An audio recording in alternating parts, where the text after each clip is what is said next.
네, 오늘 우리에게 주신 하나님 말씀 빌립보서 말씀이고요. 삶의 에덴 회복 시리즈라고 해서 기쁨의 정원에 로그인 하십시오. 빌립보서 1장 1절부터 8절까지 주보에 나와 있는데 1장 1절부터 2절까지만 오늘 살펴보도록 하겠습니다. 네, 빌립보서 1장 1절부터 2절입니다. 우리 한 목소리로 같이 읽겠습니다. 그리스도 예수의 종 바울과 디모데는 그리스도 예수 안에서 빌립보에 사는 모든 성도와 또한 감독들과 집사들에게 편지하노니 하나님 우리 아버지와 주 예수 그리스도로부터 은혜와 평강이 너에게 있을지어다. 아멘. 신앙생활을 하면서 그 예전에 그런 저희가 이제 신대원 다닐 때 옛날 그 선배 목사님들 그런 얘기를 하셨어요. 너무 공부 많이 하지 말라고. 그러면은 목회를 못 한다고. 그게 요즘에 좀 이해가 됩니다. 그러니까 하나님을 알아가면은 목회를 잘하기가 힘들겠더라고요. 뭔 말인지 모르시겠죠. 그러니까 좀 어떤 인간적인 야망과 어떤 욕심을 가지고 사람 성도님들을 막 충동시키고 동원해서 뭔가 내 목표로 끌고 가고 뭐 이런 것들을 할 수 있는 그런 무모함과 욕심이 있어야 될 것 같지 않죠. 네. 그러니까 성경을 보면서 핵심은 하나예요. 그러니까 하나님은요, 여러분들과 이미 함께하고 계시죠. 그러니까 우리가 하나님을 알지 못했을 때부터 하나님이 이미 우리를 찾아오셨고 우리의 마음에 노크하셨죠. 그리고 말씀하고 계시죠. 우리가 자고 있을 때도 하나님은 일하고 계시고 또 우리를 그 사랑의 꿀 떨어지는 눈빛으로 우리를 쳐다보고 계시고 우리를 인도하고 계시고 그 어떤 상황이 온다 할지라도 우리 손을 놓지 않으세요. 우리는 그분의 손을 놓을 수 있는데 주님은 우리의 손을 놓지 않고 계속해서 함께 우리가 지쳐서 쓰러졌을 때 거기서 기다려주시고 다시 일어나서 하나님께서 완성하실 그 하나님의 나라까지 인도하시는데 조금도 부정함 없도록 일하고 계시는 거죠. 이 성경은 무엇이냐면 그 보이지 않는 하나님, 지금 우리 가운데 살아 역사하고 계신 그 하나님이 어떤 분이시고 어떤 일을 하고 계시는지를 알려주는 거죠. 그냥 우리가 이것을 어떤 지식으로 어떤 관념으로 이곳에서 어떤 이론들을 끄집어내서 그것을 삶의 어떤 지침으로 만들고 그것으로 우리가 우리의 왕국을 이루면서 살아가는 것이 아니라 이미 왕으로 존재하고 계신 그 하나님이 어떻게 우리를 다스리고 계시는지 또 우리의 미래는 어떻게 하나님께서 인도해 나가시고 펼쳐질 것인지를 그분 안에서 보게 되어지는 훈련들을 우리는 계속하는 거죠. 그래서 저희들 예수정황교회 교회론 시리즈를 함께 살펴보다가 결론은 그거였죠. 하나님과 동행하는 교회. 지금 살아서 역사하고 계신 그 하나님께 대답하는 그런 공동체가 바로 교회다라는 것을 이야기했었고요. 또 기도하면서 계속 제가 이제 그 교회가 뭘까라는 고민을 하고 또 성도님들 신방하고 이야기하면서 계속 저에게 느껴졌던 게 뭐냐면 많은 성도님들 뿐만이 아니라 많은 분들이 지금 시대에 이 코로나로 인해서 또 여러 가지 상황으로 인해서 기진해 계세요. 우울해하고 나도 알지 못하는 그 무기력감을 호소하면서 이게 감기인지 저도 그랬어요. 저도 지지난주에 계속 몸에서 진이 빠지고 감기면 호흡기 증상이 있어야 되는데 그런 건 없고 계속 뭔가 그런 이런 얘기를 하니까 또 막 목사가 맨날 약 고려가지고 빠져가지고 막 이런다 막 이런 피드백도 오시고 예. 근데 그게 저만 그런 게 아니라 이유를 알 수 없는 무기력감이 지금 우리 가운데 어떤 바이러스처럼 퍼지고 있다는 거예요. 이게요, 저만 그런 게 아니라 뉴스를 보시면 코로나 블루라고 해서 지금 코로나19와 우울감을 뜻하는 그 블루가 합쳐진 그 신조어로 이 코로나 블루를 호소하는 사람들이 지금 70% 정도 되어진다고. 일상 가운데서 그런 우울감, 무기력감을 호소하는 사람들이 70% 이상이 되어진다라고 이야기하고 있습니다. 왜 이런 일상 가운데 그런 우울감을 우리는 경험하는가? 사람들은 우리 일상이 지금 멈춰버렸기 때문에 그렇다는 거예요. 예전에는 너무 당연하게 그냥 굴러가던 그 일상이 여기저기서 멈추고 있는 거죠. 학생들은 학교에 등교하지 못하고, 또 직장인들은 재택근무를 하기도 하고, 또 실직을 하는 사람들도 늘어나고 있습니다. 서울에 가보니까 그 정말 동대문 그쪽에 상권이 굉장히 많이 형성되어 있는 데인데 다 지금 가게를 내놓았다라고 얘기하고, 또 서초구 뭐 거기도 그 얘기를 들어보니까, 박철홍 목사님 얘기를 들어보니까 그 밑에 동네에 다 지금 가게를 내놨다라고, 자영업자들이 엄청나게 큰 타격을 입게 되어진 거죠. 그런 그냥 너무나도 당연하게 여기던 일상들, 그냥 날마다 일하고 어떤 일정의 소득을 얻고 그것으로 생활하던 그 일상들이 여기저기서 무너지는 소리가 나면서, 또 가만히 있는데 지금 어때요? 월세, 집세, 뭐 이런 물가들이 다 올라가고, 또 여기저기 보아도 뭔가 이 상황이 앞으로 더 좋아질 수 있을까라는 그 질문에 명쾌하게 대답을 해주는 사람들이 없죠. 그런 상황들, 우리를 둘러싼 이 우울하고 부정적인 그 상황들이 미러링 효과라고 합니다. 무의식적으로 다른 사람들의 자세나 제스처, 말하는 패턴이나 태도나 단어를 모방하는 행동이 미러링이라는 건데, 그런 거죠. 저희가 어떻게 만나서 상담하면 제가 만약에 고개를 숙여서 그 상대방에게 가까이 다가가면 상대도 같이 고개를 숙이고, 제가 손을 포개면 또 다리를 꼬으면은 또 상대방의 무의식 가운데 그것을 답습해서 같이 상체를 구부리거나 다리를 꼬거나 이런 행동들이 전파되어지는 것을 미러링 효과라고 하는데, 지금 이런 미러링 효과가 모든 사람들의 그 관계 가운데, 모든 타인과의 그 상호작용 가운데 지금 어떤 바이러스처럼 퍼져나가고 있다라고 이야기를 하는 거죠. 지금 그런 우울한 상황에 지금 어떻게 하면 우리는 기쁨을 회복할 수 있을까요? 여러분, 지난주에 기쁘셨죠? 벌써 이렇게 표정들이요, 마스크를 쓰셔서 그런지 안 보이세요.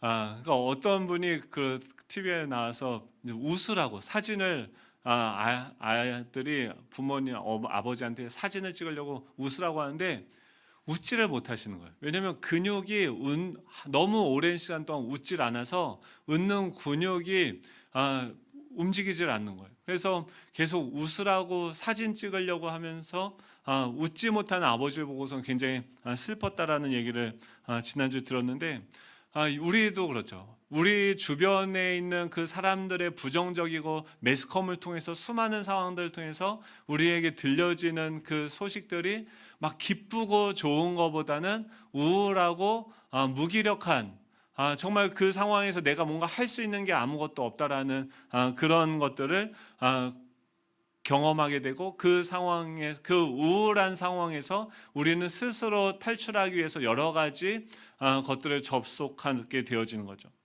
여러분, 그런 우울한 상황이 되어졌을 때 여러분은 어떻게 그 우울한 상황을 돌파해 나가십니까? 어떻게 거기서 헤쳐나가십니까?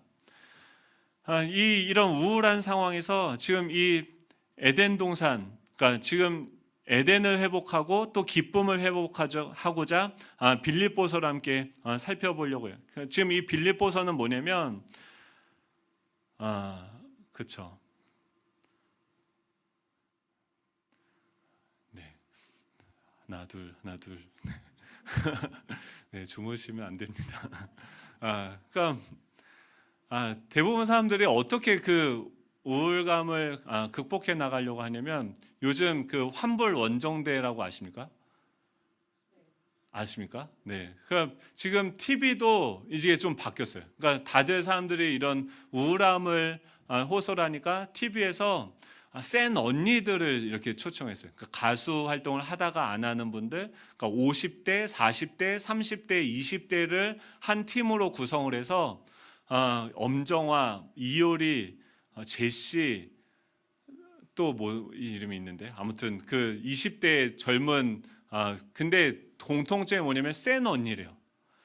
그래서 그 사람들 모아서 지금 코로나 시대니까 뭔가 새로 뭐 음반을 내고 뭐 이런 게 다 멈춰져 있지 않습니까? 그러니까 그분들을 모아서 기획을 하는 거, 놀면 뭐하니라는 프로그램인데, 놀면 뭐하냐, 같이 모여서 음반이라도 하나 내자 하면서 같이 모여서 이제 이것저것 하는데 서로 그런 속마음도 나누고 뭐 이런 내용들을 다루고, 결국 거기서 이번 주에 곡을 하나 발표했는데, 그게 지금 BTS라고 빌보드 차트 1위를 하고 있는 그 곡을 이기고 우리나라에서 1위를 했어요.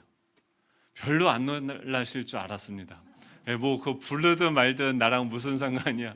근데 이게 왜 그게 1위가 되면 그만큼 많은 사람들이 지금 거기에 관심이 있다라는 거죠.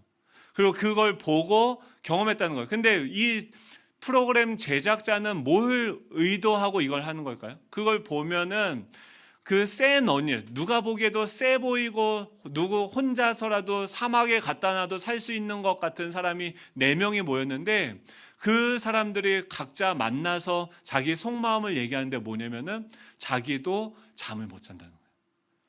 밖에 나가서는 그렇게 세 보인 척 내가 모든 것을 다 갈아 마실 것처럼 막 이렇게 하는데, 정작 집안에 혼자 있을 때는 우리와 다르지 않다라는 것을 보여주고, 또 엄정화라는 그 가수가 있는데, 그 가수는 올해 몇 년 전인가 봐요. 몇 년 전에 교통사고가 났는데, 그때 트라우마로 이 몸은 멀쩡한데 성대에 문제가 생겨서 노래를 할 수 없게 되어졌더라고요. 가수가 성대가 근데 검사를 해보니까 성대가 뭐가 문제가 있는 게 아니라 심리적인 이유로 그 트라우마로 노래를 못하는 거예요. 그 곡을 만들어서 노래를 부르고 연습을 하는데 높은 음이 올라가는데, 높은 음 올라가기 전에, 그러니까 노래 녹음하기 전에 계속 불안에 떨고 있는 거예요. 근데 거기서 나온 사람들이 뭘 하냐면, 유재석이 왜 명품 MC인지 봤더니 그 엄정화라는 출연자를 위해서 보컬 트레이너를 자기 절친을 데려다가 그 사람을, 그 엄정화라는 그 가수를 격려해주고 신뢰해주고 그 사람이 그 노래를 부를 수 있도록 밖에서 기다려주고 있는 거예요. 그들이 계속 모여서 그 서로의 연약함들 함께 웃고 울고 이러면서 약함도 이야기하고, 결국 그들이 뭘 완성해냅니까? 곡 하나를 완성해내고 그것이 갑자기 1위를 하는 거예요. 이게 주는 메시지가 무엇입니까? 우리 안에 혼자가 아니다, 공동체다, 같이. 근데 이게 주는 함정이 뭐냐면, 그런 것을 사람들이 보면서 대리 만족하고 있는 것, 자신의 우울감을 해결하기 위해서 그 TV에서 보여주는 그것에 접촉해서 들어가는데, 그 환불원정대는 어떻게 해요? 그 곡 발표 끝나고 활동을 마치면 다시 뿔뿔이 흩어져서 개인이 되어지는 거죠. 지금 사람들이요, 이 우울함이 오니까 여러 가지 상황들로 자신의 상황을 극복하려고 해요. 그리고 또 유행하는 게 뭡니까? 여러분들은 언제 지난주에 기쁘셨어요? 전혀 그런 적이 없었다는 눈빛으로 쳐다보시네요. 치킨을 먹어도 기쁘지 않아요. 그건 진짜 심각한 거예요.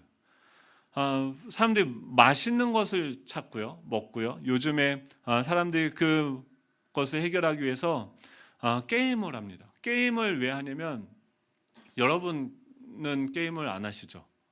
제가 예전에 그 예수양남교회라는 교회에 있을 때 막 너무 스트레스가 올 때가 있었어요. 그래서 막 힘들고, 물론 목사니까 기도하고 막 이렇게 해야 되지 않습니까? 근데 누굴 보니까, 누구라고 얘기는 안 했겠어요. 근데 게임을 하고 있더라고요. 그래서 저도 게임을 좀 해봐야겠다. 그거 왜 하냐 그랬더니 멍 때리기 좋대요. 그러니까 머리가 복잡하니까 그 생각을 멈추기 좋대요. 그래서 그럼 나도 뭔가 게임을 하나 해봐야겠다 하고선 그 불멸의 게임 있지 않습니까? 맞고, 그 고스톱 맞고 게임 아세요? 그거를 핸드폰으로 깔았어요. 깔고선 하는데 제가 1조 원까지 모았습니다. 제가 그런 사람입니다. 예.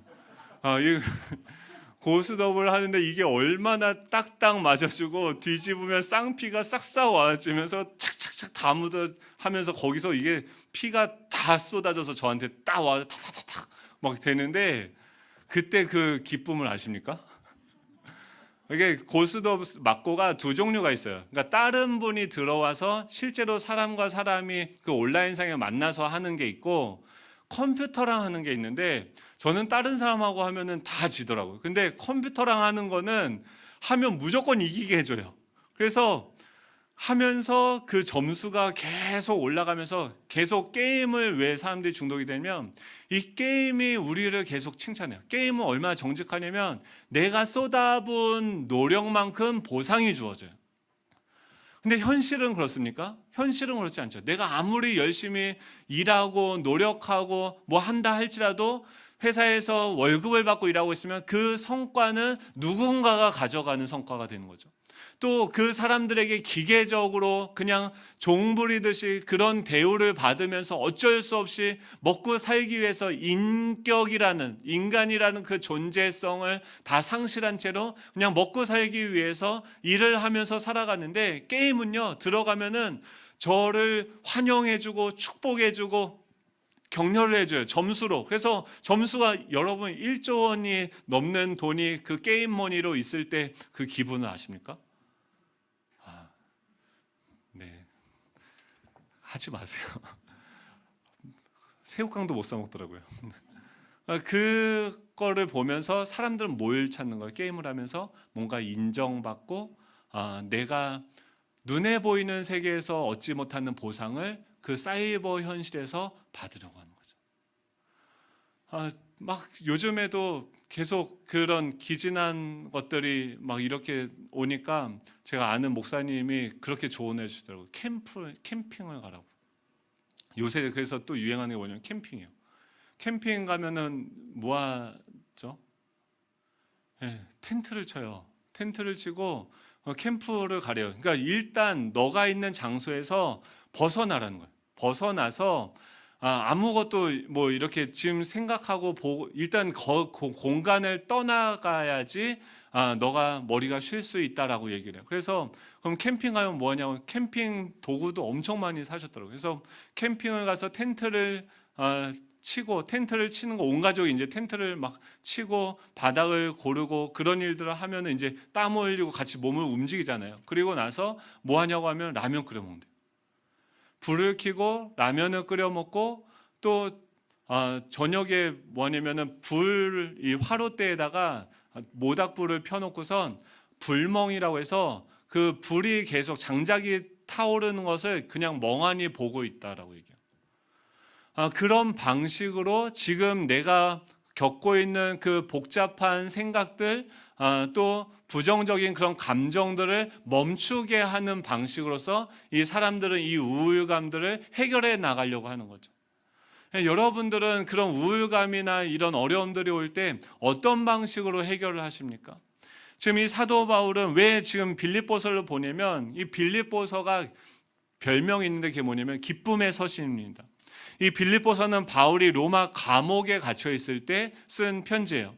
로마 감옥에 갇혀 있을 때 에베소서, 빌립보서, 골로새서, 빌레몬서를 쓰게 됐습니다. 이걸 옥중서신이라고 하는데 지금 자신은 감옥에 갇혀 있으면서 갇혀 있는 그 현실 가운데 오히려 밖에 있는 그 빌립보 교인들을 향해서 너희들 기뻐하라라고 너희들 기뻐해야 돼. 기뻐하십시오, 여러분. 이 하나님의 나라로부터 오는 그 기쁨을 여러분 빼앗기지 마십시오라는 그 권면을 지금 감옥에서 갇혀서 오늘 내일 죽을지도 모르는 그 죄수 신분의 사도 바울이 지금 기록해서 보내고 있다는 거예요. 이 빌립보서는요 1장부터 4장까지밖에 되어지지 않는데 그 4장이라는 짧은 이 본문 안에 18번이나 기쁨이라는 단어가 등장하게 됩니다. 어떻게 이 사도 바울은 자신이 오히려 더 우울하고 절망적이고 불안해해야 될 만한 그 상황에서 이 밖에 있는 자유자들을 향해서 기뻐하라고 권면을 할 수 있었을까요? 빌립보 교인들은 왜 기쁨을 잃었을까? 왜 자꾸 기뻐하라고 할까요? 그들이 기쁨을 잃어버린 거예요. 지금 마음에 커다란 구멍이 뚫려서 모든 감정들이 다 자기도 모르게 쏟아져 나갔고 기진하게 되었고 기력이 다 없어진 거죠. 그들이 왜 기쁨을 잃어버렸을까요? 지금 그들이 그런 거예요. 주변을 아무리 봐도 기뻐할 만한 게 없는 거예요. 지금 자신의 현실을 봐도 그렇고 현재를 봐도 그렇고 미래를 봐도 재미있는 게 없어요. 왜냐하면 지금 그 환경이 어떻습니까? 빌립보 지역은 그 퇴역, 그 로마가 전쟁을 일으켜서 모든 땅을 통일시키고 정복하지 않았습니까? 이 전쟁이 끝나고 팍스 로마나 시대가 왔어요. 이제 평화 로마의 슬로건을 거두고 이제 그 나라를 인도하는 그 시대가 되어졌는데, 지금 뭐가 문제냐면 예전에 그 정복을 할 때 그 함께 일을 했던 수많은 군인들이 있는 거죠. 근데 그 군인들이 이제 정치, 사회, 경제로 들어가게 되면 군인들의 그 난폭함들이 있기 때문에 사회가 난폭해지고 무질서해지는 거예요. 그래서 그 사람들에게 보상을 해주고 은퇴를 하게 해서 어디로 가게 됐냐면 이 빌립보라는 그 지역으로 그 사람들을 가게 해서 퇴역 군인들, 은퇴한 군인들이 엄청난 보상을 받아서 그곳에서 여유로운 그런 삶을 살며, 거기에는 금광이 있어요. 그래서 금광을 개발하는 개발권을 줘서 그 사람들을 통해서 계속해서 부를 축적하게 할 수 있는 그런 노후를 살게 하는 곳이 바로 빌립보였어요. 근데 그 빌립보 지역에서 예수를 믿게 되어진 그리스도인들은 어떻습니까? 그 로마가 이제 탄압하기 시작하는 거예요. 박해를 하기 시작하는 거죠. 주변의 상황들, 지금 기독교인들 자신들에게 복음을 전해준 그 사도 바울은 지금 뭐 하고 있어요? 죄수의 신분으로 로마의 감옥에 갇혀 있어요. 그러니까 사도 바울을 보면서 그게 나의 미래인가? 그러니까 예수님을 믿으면은 좋은 게 무엇인가? 그 환경적으로도 우울하고 재미있고 즐거운 일이 하나도 없는데, 지금 내부적인 요인은 어떻습니까? 그런 상황에서 우리는 하나님의 꿈이고 세상의 희망이다라고 얘기하면서 교회의 소망이 있고, 교회를 통해서 그리스도 안에서 하늘에 있는 것이나 땅에 있는 것이나 만물이 다 통일되어질 것이다, 이 교회에 대해서 이야기를 했는데, 그 교회 안에도 어떤 일이 일어납니까? 유오디아와 순두개가 서로 싸우고 자기의 이름을 내기 위해서, 자기가 인정받기 위해서 그 안에 분열이 일어나는 거예요. 밖에 봐도 소망이 없고요, 안에 봐도 그 교회라고 하는, 하나님의 대안이라고 하는 이 교회 안에서도 서로 마음이 높아져서 자기 이름을 내기 위해서 세상에서 실패한 사람들이 와서 서로 인정받기 위해서 경쟁하는 것과 같은 것처럼 보여지는 그런 집단이 되어진 거죠.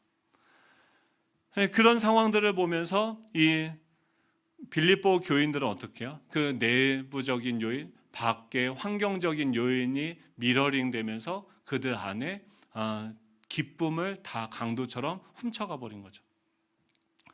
사랑하는 성도 여러분, 여러분들은 어떠세요? 여러분들의 지금의 삶은 어떻습니까? 지금 다들 힘들어하는 게 뭐예요? 집값이 너무 올랐어요. 취업이 안 돼요. 젊은 청년들이요, 결혼할 생각을 하지 못합니다. 집을 어떻게, 월급을 받아서 어떻게 집을 살 수 있겠어요? 그런 것들이 이제 다 포기가 되어지니까 뭐 3포 세대, 5포 세대, 9포 세대, 다 모든 걸 다 포기한 세대가 되어졌다라고 얘기해요. 2028년부터는 우리나라 인구가 5,194만 명으로 정점을 찍게 되었죠. 2028년까지는 인구가 증가세로 갔다가 그때 정점을 찍게 되어지고 내려가 하향 평준화되어서 2067년에는 40년 후에는 3,929만 명으로 줄어들 거라고 예측을 하고 있어요. 근데 문제는 뭐냐면 3,929만 명 중에 65세 이상이 46.5%가 된다는 거예요. 그러니까 지금 저도 이제 목회를 하잖아요. 계속 이런 우울한 생각들이 제 안에는 없어요. 목사가 어떻게 우울해합니까, 그렇죠? 주여, 네, 그렇죠. 우리는 어때요? 지금 개척을 하고, 여러분 입장을 바꿔놓고 생각을 해보세요. 연말이 됐어요. 이제 예수양남교회에서 뭐 파송을, 저도 그렇지만 여러분들도 이제 막 생각이 복잡해지죠. 1년을 약속하고 와서 어떻게 해요? 처음에 오면은 전도도 하고 뭐 개척 뭐 이렇게 하면은 지역에 있는 분들도 와서 어느 정도 채워지고, 그러면 우리도 이제 보람되게 1년 동안 가서 예배 드려주고 자리 채워주고 막 이렇게 해서 교회가 잘 세워져 가고 이러면은 이제 기쁜 마음으로 또 이제 돌아가서 또 예수양남교회 가서 막 이런 것들을 할 텐데, 지금 코로나로 해서 1년 동안 아무것도 못했죠. 그러니까 제가 뭐 지금 가지 말라고 붙잡고 뭐 이런 얘기를 하려는 게 아니라, 그런 고민들이 여러분들도 있을 거고 저도 있는 거죠. 근데 그러고 나서 만약에 이게 뭐가 그러면 교회가 잘 되는, 그러니까 제 안에 하는 고민들이 이제 그런 거죠. 그러니까 그러면은 성도님들이 다 가고 또 오는 분들이 있고 또 주변에서 코로나가 좋아지면 좋아질 수도 있겠죠. 근데 만약에 안 오면, 근데 만약에 와서 막 교회가 좋아지고 유명해지고 사람들이 많아지면, 뭐 5년 좋은 방향으로 한번 생각을 해보죠. 생각해 보자고는 반말이고 생각해 보자고요. 그러니까 5년 후에 그래서 막 좋게 돼서 이름이 나고 뭐 됐어요. 10년 후에는요. 20년 후에는요. 제가 요즘 들어서 이제 그런 걸 생각하는 거죠. 계속 이제 목사님들이, 예전에 선배 목사님들죠, 와서 뭐라고 했냐면, 이제 개척했는데 뭘 얘기하냐면 노후 준비해야 된다고. 그래서 지금 목사님 저 올해 개척을 했는데 노후를 준비해야 된다고 얘기해요. 캠프를 가야 된다고. 그리고 동기 목회자들은, 저희 같이 신대원에서 공부한 친구들은 지금 교인은 주는데 목사가 너무 많대요. 그러니까 지금은 뭐 제가 목회를 그만둬도 하나님 전혀 아실 거 없어요. 야, 목사 많으니까 그냥 너 올라오면 돼. 그런 시대가 됐어요. 이게 현실이죠. 그러면 여기서 무엇을 목표로 삼고 내 삶을 계속 쏟아붓고 살아가야지 우리 안에 이 기쁨을 유지하면서 살아갈 수 있을까요? 여러분들의 삶은 과연 어떤 목표를 가지고 지금 이런 상황에서, 현실에서 뭘 목표로, 무엇을 위해서 애쓰면서 수고하면서 살아가야 됩니까? 지금 그런 고민인 거예요. 지금 빌립보 교회는 그 당시에 예수님을 믿는다라는 것은 어떤 좋은 미래가 보장되어진 게 아니라, 현실적으로 결국 사도 바울은 어떻게 됐어요? 사도 바울은 결국 로마의 그 감옥에서 죽는 거죠. 근데 어떻게 그는 그 상황을 기뻐하고 받아들이고 오히려 그 사랑으로 그 사람들을 권면하면서 계속 그런 일들이 어떻게 일어날 수 있을까요? 그러니까 초대교회 기독교에서는 그 기쁨이 넘치고 그들은 누리고 있었던 그 정서들이 있는데, 지금 우리 이 시대의 교회들 안에서는 그것이 좀 어느 정도 거리가 있는 것처럼 느껴지는 것이 사실이다라는 거죠. 이 사도 바울은 지금 그런 상황들 가운데서 이 기쁨으로 그 자신이 지금 누리고 있는 그 상황들 가운데서 지금 자신의 기쁨을 나눠주기 위해서 무엇을 씁니까? 빌립보서를 쓰는 거예요. 그러면서 이렇게 시작을 하고 있습니다. 1절이죠. 1절 같이 읽어보겠습니다. 시작. 그리스도 예수의 종 바울과 디모데는 그리스도 예수 안에서 빌립보에 사는 모든 성도와 또한 감독들과 집사들에게 편지하노니. 지금 이 사도 바울이 뭐라고 얘기하냐면, 지금 감옥에 갇혀 있어요. 발에 착고가 묶여 있어요.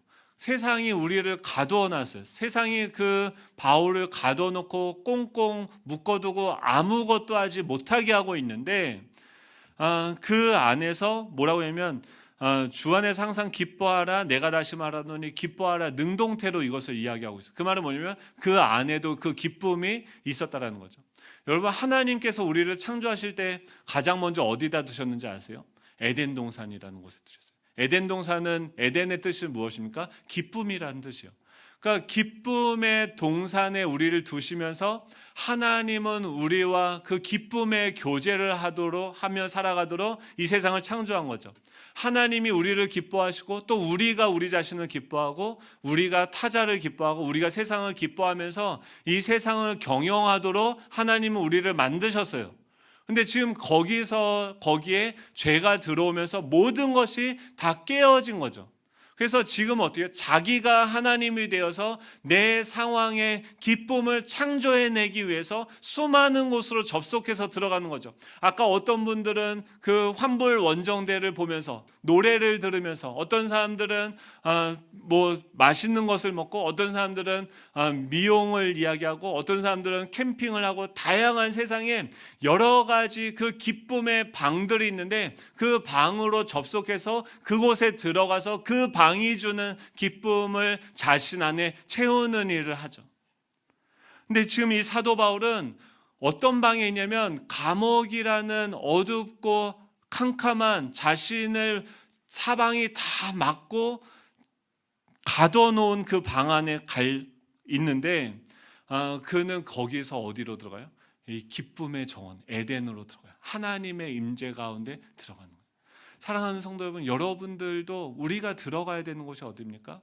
어떤 다른 10년 후, 5년 후 우리가 얻게 되어진 어떤 결과를 바라보면서 내가 만든 그 기쁨의 목표물을 창조해내서 그걸 위해서 내가 이 땅에서 헌신하고 소비하는 게 아니라 지금 이미 그 기쁨을 누리고 계시는 하나님의 임재로 우리에게 찾아온 그 에덴의 정원 가운데로 우리가 들어가야 되는 거예요. 이 빌립보서의 말씀을 보면서 우리 안에 이 기쁨이 이 하나님의 임재로부터 오는 이 기쁨이 회복되기를 축복합니다. 이 하나님 안에서 기쁨이 회복되어져야 되는 거죠.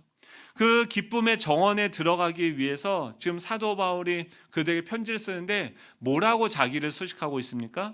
지금 그리스도 예수의 종 바울과 디모데는 이라고 얘기해요.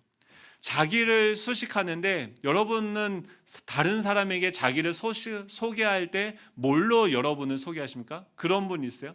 저는 예수 그리스도의 노예입니다. 저는 예수님의 노예인 이성범입니다 라고 소개하지 않죠.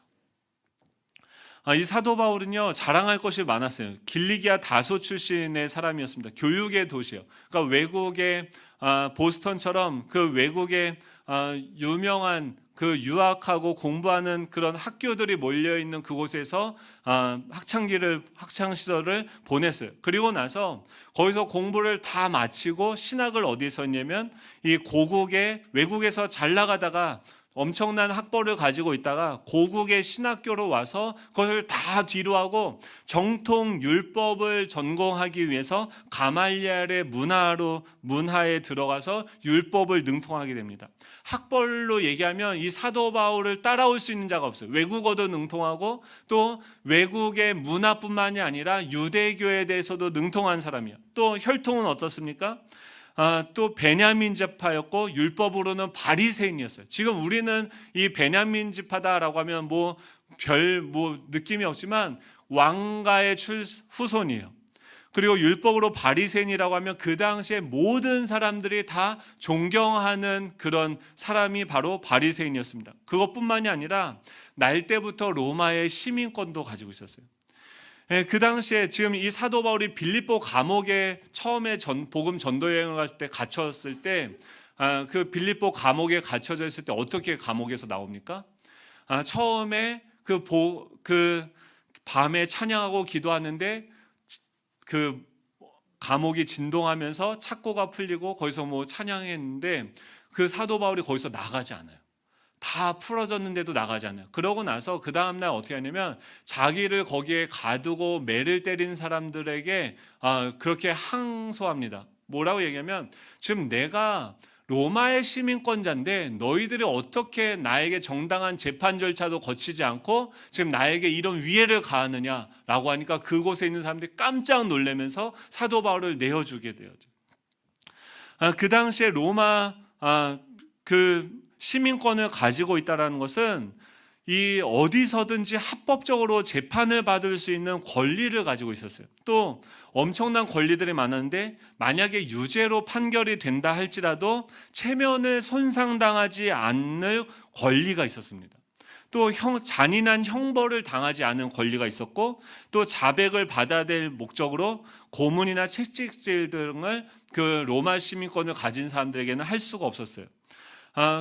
그렇기 때문에, 그리고 이 사도 바울이 나중에 예루살렘 의회에서 재판을 받을 때, 그 예루살렘 가면 다 너 거기 가면 죽을 거다라고 얘기했을 때 사도 바울이 굳이 거기에 가지 않았습니까?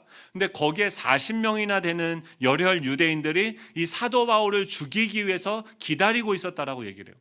근데 그곳에 가서 지금 이 사도 바울이 뭐라고 항소하냐면, 내가 로마의 시민권자다라고 얘기하니까 그 사람들이 이 바울을 보호하기 위해서 보병 200명하고 기병 70명, 창을 들고 그를 지키는 사람들 200명, 200명을 동원해서 그가 올바른 재판을 받을 수 있도록 벨릭스 총독이 있는 가이사라로 호송하게 되었죠.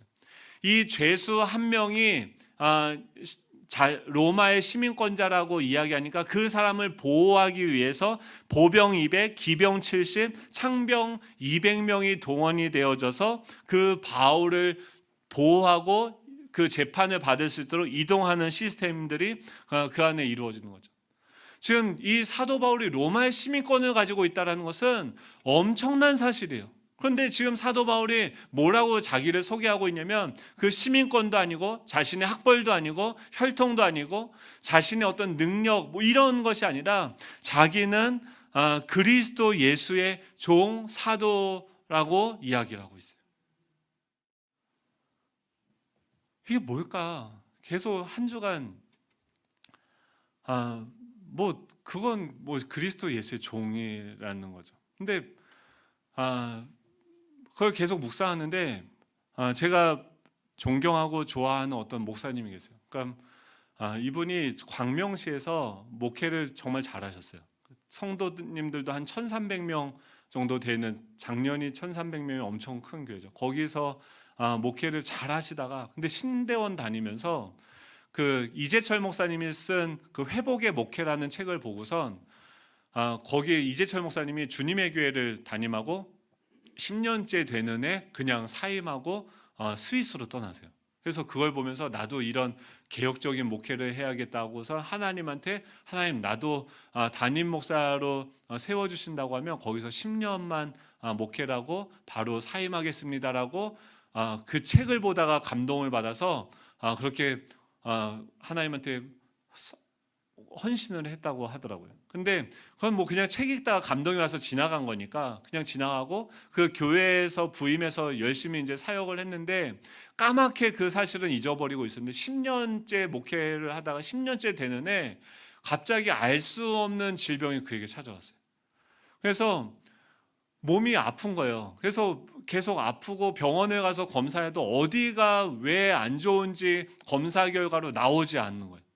그래서 이분이 고민을 하다가 기도하다가 그때 하나님께 서약했던 것이 기억이 나서 당회에다가 내가 그런 문제들이 있어서 교회 사역을 못할 것 같다고 사직서를 냈는데, 장로님들 너무 이분을 좋아하셔서 사직서를 반려하고 그럼 1년 동안 안식년을 가지라고 미국으로 보냈어요.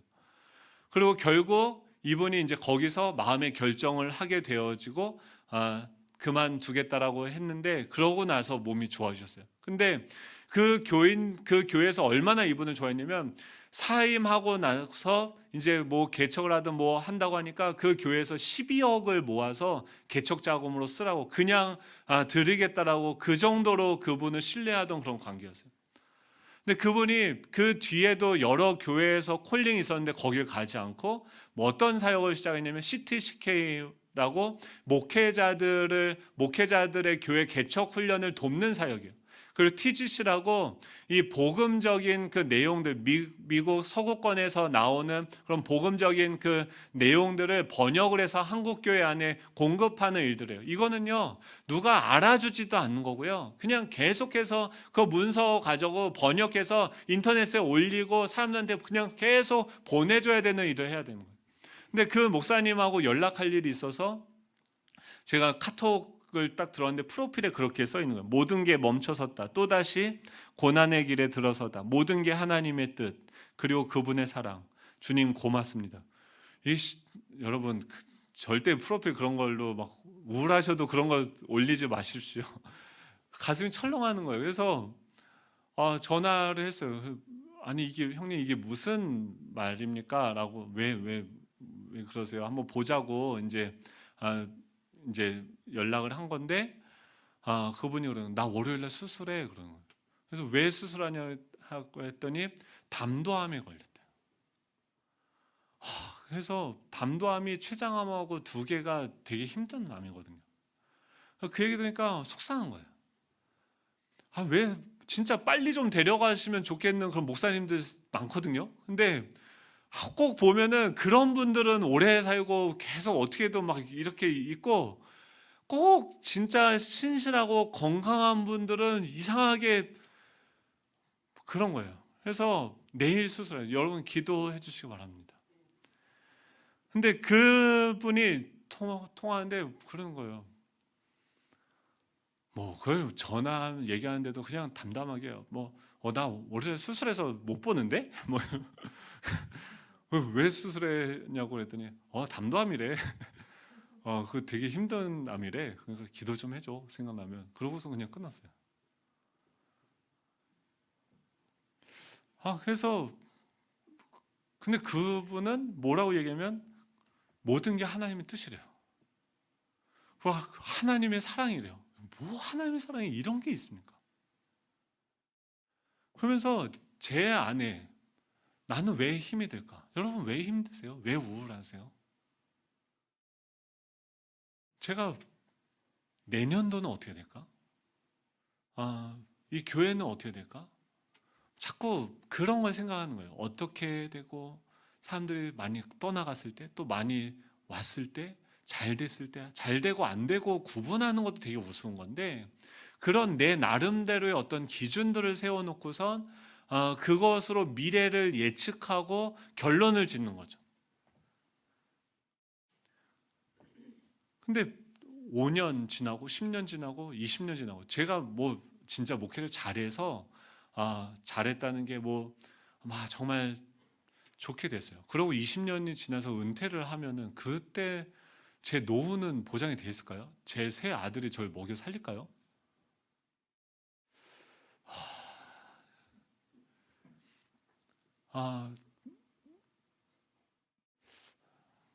모르겠어요. 그럼 그걸 위해서 지금 계속 연금 붓고 연금 버야죠. 국민연금 붓고 해야죠. 근데 그걸 위해서 내가 막 노후를 준비하기 위해서 주식을 하고 요새 어떤 분들은 돈만 생기면 용돈을 주면 그걸로 삼성전자 주식을 하나씩 산대요. 여러분은 노후 준비 좀 하고 계십니까? 전혀 비밀이야 이러는 거 좋은 거 있으십니까? 계속 그런 불안함과 대화하면서 투자하는 거죠.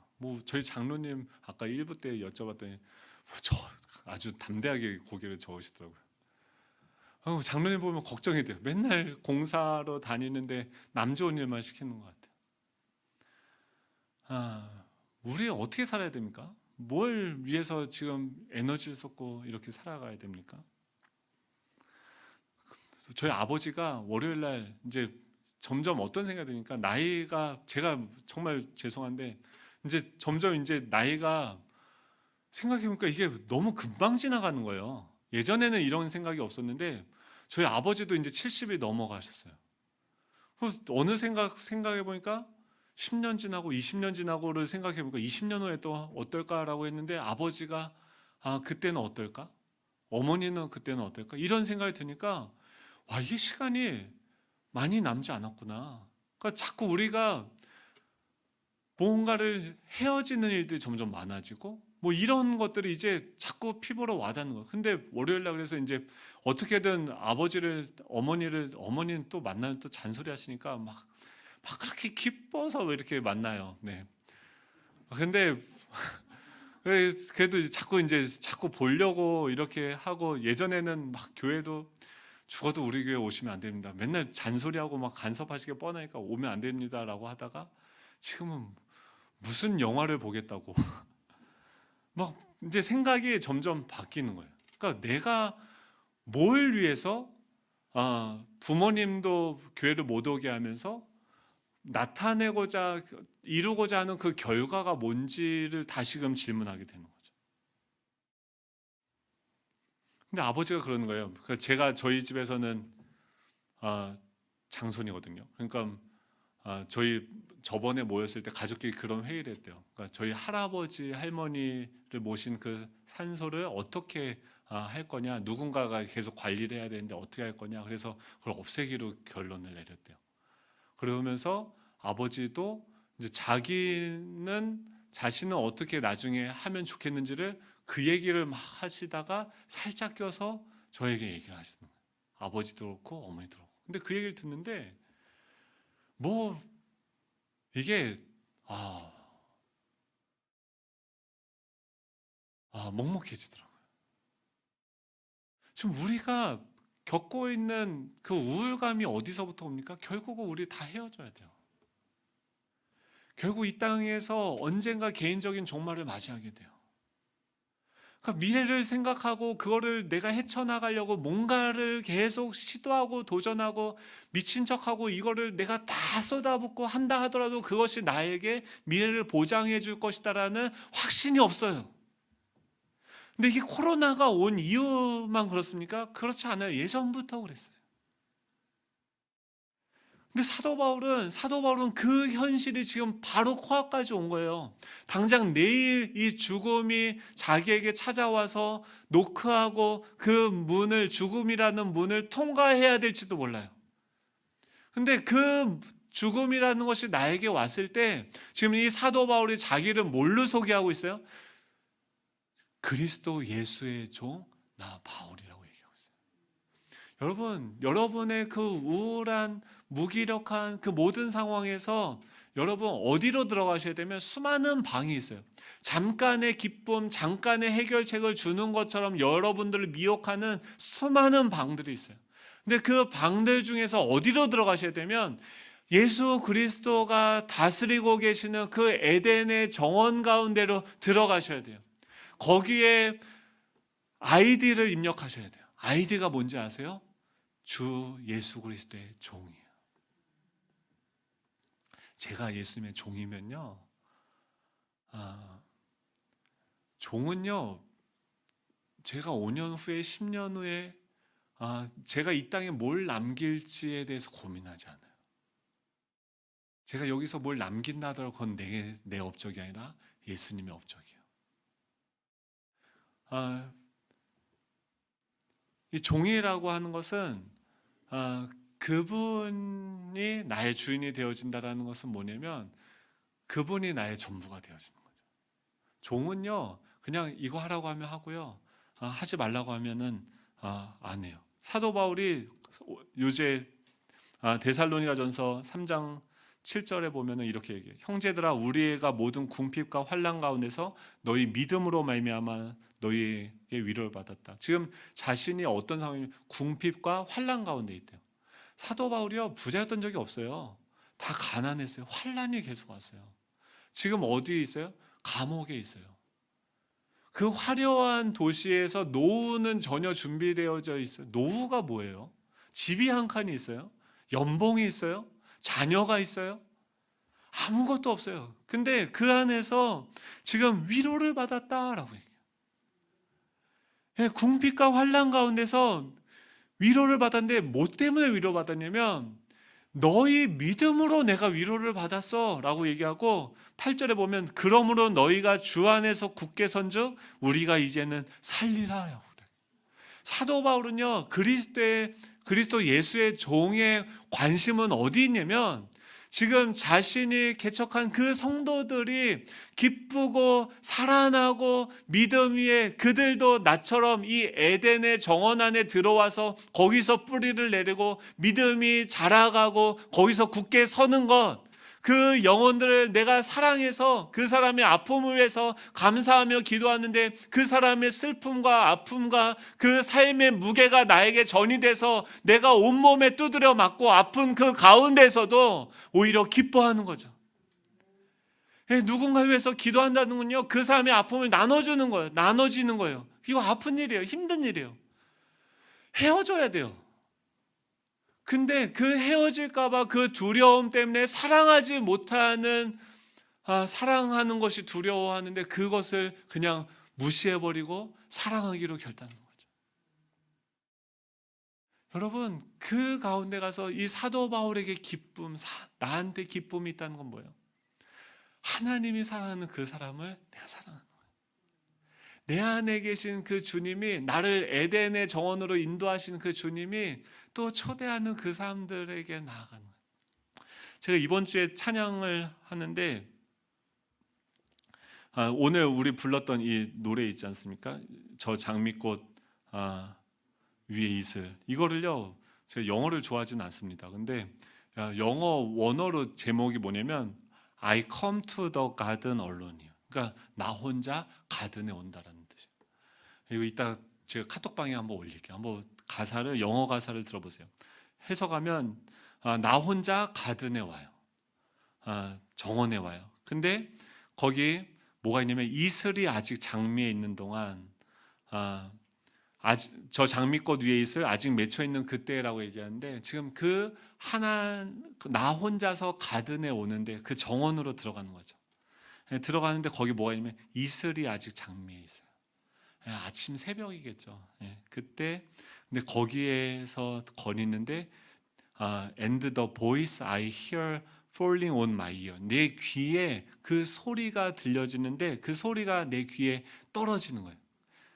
근데 그 소리가 뭐냐면 The Son of God disclosed, 하나님의 아들이 디스클로즈는 닫혀 있는 것을 여시는 거예요. 밝히시는 거예요. 아침에 그 정원에 이슬이 아직 촉촉하게 젖어 있는 그때 하나님이 태양이 떠오르는 걸 뭘로 보는 거예요? 그 하나님의 아들이 나에게 그 갇혀 있는 것을 밝히시는 것, 이걸 한국말로는 귀에 은은히 소리 들리니 주음성 분명하다로 번역을 했어요. 그러면서 그 태양이 떠오르면서 그 어둠이 걷히고 뭐가 오냐면 그 주님이 나와 동행을 하면서 나를 친구 삼으셨네라고 얘기하는데, He walks with me and he talk with me. 그러니까 그가 나에게 와서 함께 산책하고 걸으면서 나에게 대화하시는 거예요. 근데 뭐라고 얘기하냐면 He tell me I am his own이라. 그는 나에게 너는 내 거야. 사도 바울이 나는 그리스도 예수의 종입니다 라고 고백하는 그 고백은 뭐냐면 사도 바울은 하나밖에 안 보이는 거예요. 살아계신 주님이 그 기쁨의 정원으로 오게 하셔서 아침에 그 어두운 밤이 지나고 우리가 날마다 죽지 않습니까? 사도 바울이 날마다 나는 죽노라라고 이야기했을 때 우리는 맨날 뭘 경험해요? 내가 죽음을 경험하는 거죠. 근데 그 죽음의 밤이 지나갔을 때, 아직 새벽에 그 이슬이 맺혀 있는 그때에 누가 오세요? 그 죽음이 끝이 아니라, 사망이 끝이 아니라 우리가 잠깐 이 땅에서는 헤어짐이 있지만 그 헤어짐을 넘어서 누가 오십니까? 부활의 아침을 여시는 주님이 나에게 찾아오시는 거예요. 그리고 나와 함께 걷자는 거예요. 그 뭐라고 말씀하세요? 야, 너 내 거야 라고. 우리가 그곳에서 머무르면서 우리서도 받은 그 기쁨을 알 사람이 없다고 하는데, 우리가 그곳에 머무르면서 나누는 기쁨을 아무도 알지 못했다는 거예요. 그 음성의 소리가 너무 달콤해서 새들이 노래를 하다 조용히 한대요. 그가 내게 준 멜로디가 내 안에서 링이 되어서 울린대요. 여러분, 이 소리가 여러분들의 마음 가운데 울려지기를 축복합니다. 주님 뭐라고 해요? 사랑하는 성범아, 너 내 거야. 너 내 노예야. 너 내 거야. 너 내 말 들어야 돼. 주님과 동행하면요, 그 어느 곳도 하늘나라예요. 감옥이든 밖이든 어디든 거기서 주님이 그러는 거예요. 너 내 거야 라고 하는데, 그 주님과 함께 날마다 죽는 거예요. 근데 거기서 뭘 경험해요? 부활을 경험해요. 우리 생의 마지막 그 개인의 종말의 때가 와요. 이 육체와 헤어질 때가 와요. 그 모든 죽음이 나에게 찾아오는데, 그때 우리는 그 어둠이 지나고 아직 이슬이 맺혀 있는 그때 나를 찾아오시는, 그 어둠을 거치고 나와 함께 그 죽음 사이를 걸어가시는 주님을 만나는 거예요. 여러분, 우리 가운데 오는 이 환경으로부터 오는 이 우울과 이 절망을 이겨낼 수 있는 유일한 힘은 바로 이 십자가를 통과하신 부활하신 주님과 동행하는 거예요. 근데 그분이 뭐라고 그래요? 밤 깊도록 동산 안에 주와 함께 있으려고 하는데 내 주위의 밤이 무너져도 다 어둠이 무너져요. 그런데 그가 나에게 가라고 명령하세요. 주와 함께 있으려 하나 괴로운 세상에 할 일 많아서 날 가라 명하시는데, 그 명하실 때 더 보이스 오브 오예요. 그러니까 비의 목소리로 나한테 같이 세상으로 가자.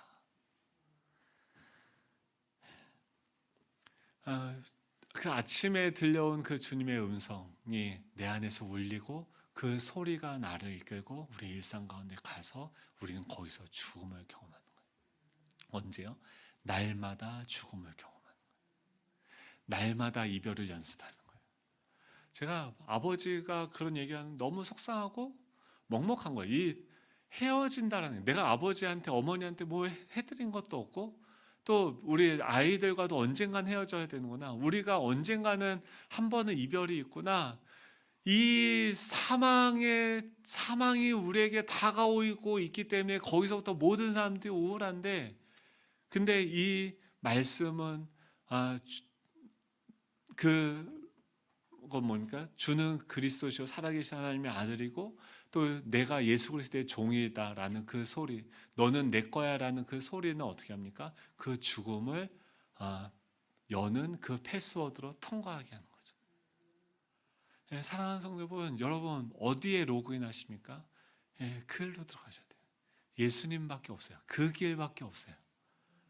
그분의 정원으로 지금 초대하고 계세요. 그 정원에 머무르면서 그분과 산책하는 거예요. 그 아침 이슬이 내 발등을 적시고 젖어들고 그분과 동행하는 것들 가운데서 뭐가 회복이 돼요? 우리 안에 그 기쁨이요. 그리고 그분이 어떻게 해요? 안타까워하면서 그 영혼을 향해서 나아가는, 그 영혼을 위해서 기도하는 거예요. 누군가를 사랑하는 거예요. 아픈 거예요. 힘든 거예요. 그 사람을 위해서 기도할 때 그 사람의 아픔이 전이되어져서 그걸 내가 짊어지고 십자가로 나아가요. 내 몸이 아파요. 속상해요. 근데 그 아픔은 어떤 아픔이요? 누군가를 살리는 아픔이에요. 예수님은 그 십자가로 걸어가셨어요. 그 길로 우리와 손잡고 걸어가기 원하세요. 야, 성모아, 십자가 내가 해봤어. 근데 잠깐이야. 근데 십자가 고통은 잠깐이지만 그걸 넘어가면 이제 너와 나는 영원한, 그리고 거기에 기다리고 있는 너의 가족들, 너의 사랑하는 친척들, 이 사람들을 우리는 다 만나고 하나님의 위대한 승리하심을 찬양하게 되어지는 거예요. 이번 주에 어디로 로그인 하시겠어요? 게임 다 쓸데없어요. TV 그러고 보여주고 실컷 보여주고 지네들 돈 벌어서 또 다 가버려요. 그 어떤 것도 우리에게 기쁨을 줄 수 없습니다. 오직 예수 그리스도의 종 사도된 나 바울은 그 고백만이 있을 때 우리의 그 어떤 결과도 하나님의 나라로 승화되어지는 줄로 믿습니다. 우리 찬양하고 예배 마칠 텐데요. 가사를 생각하시면서 우리 다 같이 일어나셔서